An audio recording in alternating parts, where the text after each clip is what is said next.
You can have the degrees, you can have the certifications, but a lot of the hiring managers want to know that you have the skill. Someone had posted on, I believe, Twitter, hey, if you're looking for a technical role, write me. And so I reached out to this person that I had no idea who they were, and they actually gave me a referral to one of the companies that I've been trying to work for since I was in undergrad. So hi, what's your name and what do you do? Hi, I'm Tatiana. I'm a cybersecurity analyst. So what do you do as a cybersecurity analyst? So a lot of my work involves a lot of assessment and authorization activities. So basically what that is we take a set of security controls that were selected for the categorization of our system, and we're assessing our system against those controls to check for any weaknesses or deficiencies within our system so that we can get them remediated. That's pretty cool. So how did you get into that?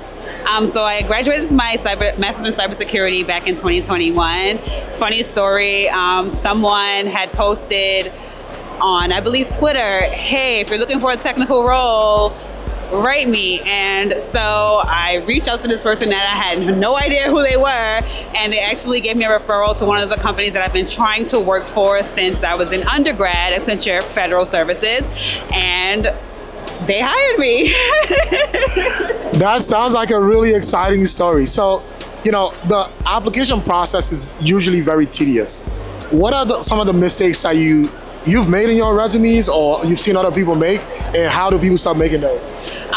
So one of the mistakes that I found myself making in my resume was definitely that I wasn't providing any quantifiable outcomes on my resume. So I would kind of just give it a job description. And I did actually have I attended a webinar with someone named Amin, and she kind of said, if you can take your resume and someone else can say that they did exactly what you've done, then it's not a good resume. You need to speak to how you brought impact to your organization or to your team. And that was really helpful. It really put things into perspective for me, and it helped me to kind of update my resume way better than it was when I started. So that's like the key advice.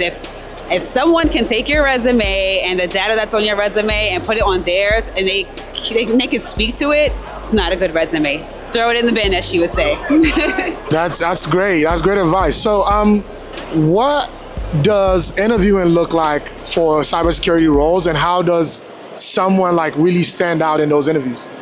I feel like when I started, I was in something called a technology development program. So for me, I had to kind of create a lot of PowerPoints that spoke to issues that cybersecurity could kind of help fix or mitigate. So it required me to do a little bit of research, but it also required me to show my thought process. And I think that's what they're really looking for, to kind of see how you resolve issues and how you break them down and do root cause analysis in certain situations, and to just show that you have that problem solving ability to kind of dig in, start from the beginning and take it all the way to the end. So what does a typical starting salary look like? In your first years, you'll probably make around $80,000 starting in cybersecurity, but once you start, you get your certifications, you get your experience, there's no telling where you go from there. That is amazing. How can someone who's not in the industry get into a role like cybersecurity analyst? Yeah, I would definitely suggest getting some hands-on experience, because you can have the degrees, you can have the certifications, but a lot of the hiring managers want to know that you have the skill. So I would definitely recommend sites like Let's Defend.io, Try Hack Me, just to get that hands-on skill and to kind of build a portfolio of projects to show, hey, I have this competency. I would love to bring this value over to your organization. Yeah. That's really amazing. Thank you so much. Of course.